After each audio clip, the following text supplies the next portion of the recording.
Hello दोस्तों। इस video में मैं एक्सप्लेन करूंगा रेस कंडीशन। ऑपरेटिंग सिस्टम में सिंक्रोनाइजेशन चैप्टर में जो फर्स्ट कंसेप्ट आता है वो है रेस कंडीशन। सो रेस कंडीशन एक्चुअली है क्या? रेस कंडीशन में होता क्या है कि एक से ज्यादा जो प्रोसेस होते हैं वो एक ही रिसोर्स को ऑब्टेन करने के लिए ट्राई करते रहते हैं। इस सिचुएशन को ऐसे लीजिए जैसे हमारी जो रेस होती है तो उसमें जो कंटेस्टेंट होते हैं, जो भागने वाले होते हैं, वो होते हैं काफी सारे, बट ट्रॉफी होती है एक। तो वो मिलेगी केवल एक को जो कि उस रेस में जीतेगा। तो ऐसे ही कंप्यूटर में क्या है कि जो हमारे रिसोर्सेज हैं, जो लेट्स से कि एक फाइल है, उस फाइल को तीन प्रोसेस को एक्सेस करना और वो एक ही साथ पे एक्सेस करना चाहती है। तो उनका जो मतलब ऑपरेशन होगा, वो जब उस फाइल पे ऑपरेट करेंगे तो तीनों के तीनों जब एक साथ करेंगे तो वो फाइल को इनकंसिस्टेंट स्टेट में छोड़ देते हैं। मतलब जो फाइनली जो आउट उस फाइल में डेटा होना चाहिए वो डेटा उसमें होगा नहीं, वो कोई रॉन्ग डेटा होगा। तो इस वीडियो में मैं एक एग्जांपल ले रहा हूँ रियल लाइफ, इस रेस कंडीशन को सिमुलेट करने के लिए। तो लेट्स से कि एक ये पर्सन है, इसका नाम जॉन है। इसके अकाउंट में 5000 जमा है। अब इसे उसमें से कुछ मनी विड्रॉ करनी है। तो ये क्या करेगा, ये एटीएम पे जाएगा और वहां से अपना अमाउंट विड्रॉ करेगा। तो जब एटीएम पे आप विड्रॉ करते हो अपना अमाउंट, तो एटीएम पे भी एक एक्चुअली प्रोग्राम होता है। और में वो प्रोग्राम एक्चुअली कलेक्शन होता है मल्टीपल स्टेटमेंट्स का। जैसे कि एक सिंपल प्रोग्राम विड्रॉ करने के लिए ये हुआ कि ये पहले जो भी विड्रॉ कर रहा है उसका बैलेंस को रीड करेगा, फिर चेक करेगा कि भाई जितना अमाउंट वो विड्रॉ कर रहा है उसके अकाउंट में उतना बैलेंस तो है। इन केस कि उसके पास यदि इनफ बैलेंस है तो वो उस बैलेंस में से जितना अमाउंट विड्रॉ किया वो डिडक्ट करेगा और वो अमाउंट उसे डिस्पैच करेगा और उस बैलेंस को अपडेट कर देगा।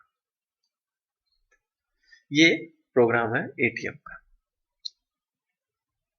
नाउ अज्यूम कि सेम टाइम पे जॉन का एक फ्रेंड है, मैक, और उसे उस अकाउंट में कुछ मनी ट्रांसफर करनी है। और तो जब ये मनी ट्रांसफर करेगा ऑनलाइन, तो ऑनलाइन जो मनी ट्रांसफर होगा, लेट्स से उसका प्रोग्राम ये है कि वो भाई जिसके खाते में पैसे भेजने हैं उसका बैलेंस चेक रीड करो। फिर मैं जो ये बंदा जो भेज रहा है पैसे पैसे इसके खाते में चेक करो कि भाई जितना अमाउंट ये भेज रहा है उतना अमाउंट इसके पास तो है।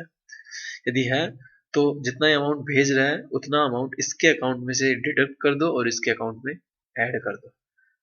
तो ये प्रोग्राम ऑनलाइन ट्रांसफर का है। अब प्रॉब्लम आएगी कहां पर? अब यदि ये दोनों प्रोग्राम एक साथ एग्जीक्यूट हो, एक साथ, तो प्रॉब्लम होगी क्या? तो लेट्स से कि इधर ये एटीएम वाला प्रोग्राम एग्जीक्यूट होना स्टार्ट हुआ। तो पहला इंस्ट्रक्शन चला रीड बैलेंस। तो जब ये रीड बैलेंस इंस्ट्रक्शन चलेगा, ये प्रोग्राम इस बैलेंस को रीड करेगा। तो ये बैलेंस इस सर्वर पे से इस एटीएम मशीन पे सेंड होगा।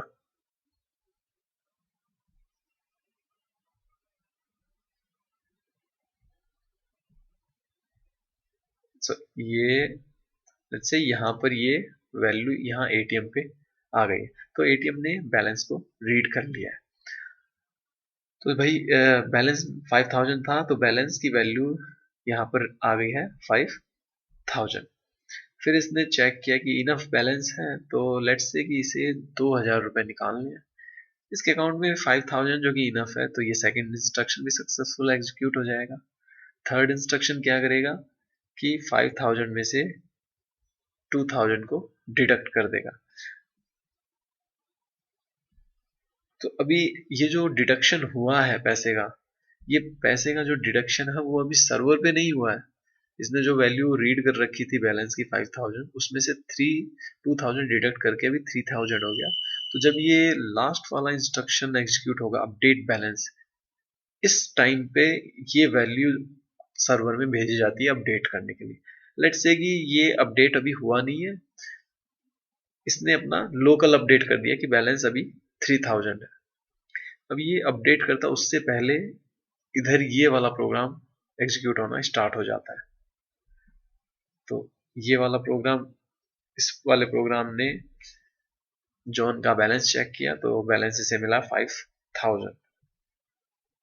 फिर इसने चेक किया कि भाई मैक के अकाउंट में बैलेंस इनफ है। लेट्स से कि मैक के पास इनफ बैलेंस था, तो जो मैक मैक को क्या है 4000 ट्रांसफर करने थे, तो इतना अमाउंट उसके अकाउंट से डिडक्ट हो जाएगा और 4000 इसमें ऐड हो जाएगा।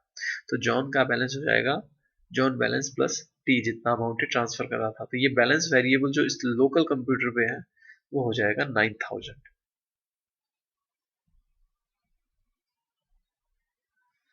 अब ये जो लास्ट वाला इंस्ट्रक्शन है, अब ये अज्यूम करो कि इधर लोकल पे बैलेंस है 3000, लोकल मशीन पे 3000 जो कि अपडेट होना है सर्वर पे। इधर लोकल पे बैलेंस है 9000। अब लेट्स से कि एटीएम वाली मशीन ने अपना अपडेशन पहले कर दिया। So let me show you. तो ये वाला जो इंस्ट्रक्शन है ये यहाँ पर इसने इस मशीन ने एग्जीक्यूट कर दिया। तो होगा क्या, ये बैलेंस की वैल्यू सर्वर पे भेजी जाएगी और सर्वर पे जो बैलेंस है वो अपडेट हो गए 5000 से 3000 हो गया। और इधर क्या है, इधर अब इसने अपना लास्ट वाला इंस्ट्रक्शन एग्जीक्यूट कर दिया, अपडेट जॉन बैलेंस। तो ये क्या करेगा, ये इस 3000 को 9000 कर देगा। अभी प्रॉब्लम देख रहे हो आप लोग कि इसके अकाउंट में थे 5000, इसने जमा किए 4000, तो कितने हुए टोटल 9000। और यहां से इसने निकाले 2000, तो इसमें होने चाहिए थे फाइनल 7000, बट इसमें फाइनल अमाउंट कितना था, फाइनल अमाउंट आया 9000। सो अब दूसरी सिचुएशन ये भी हो सकती थी कि पहले ये अपडेट कर देता तो ये कर देता 9000, और उसके बाद ये अपडेट करता तो ये कर देता उसको 3000। सो दोनों ही केस में जो फाइनल अमाउंट है वो 7000 नहीं है। तो रेस कंडीशन क्या है, जब मल्टीपल प्रोसेस एक कॉमन डेटा को एट ए टाइम मैनिपुलेट करती है, उसकी वैल्यू में चेंज करती है, तो उसकी जो स्टेट है वो इनकंसिस्टेंट हो जाती है। उसमें जो डेटा है, उसमें जो आउटपुट है वो किस पे डिपेंड करेगा कि इन दोनों में से सबसे पहले एग्जीक्यूट कंप्लीटली होगा कौन सा। यदि ये एग्जीक्यूट हुआ पहले तो इसमें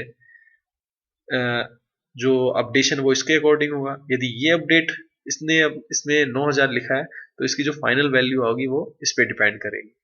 तो this is race condition. Thank you very much.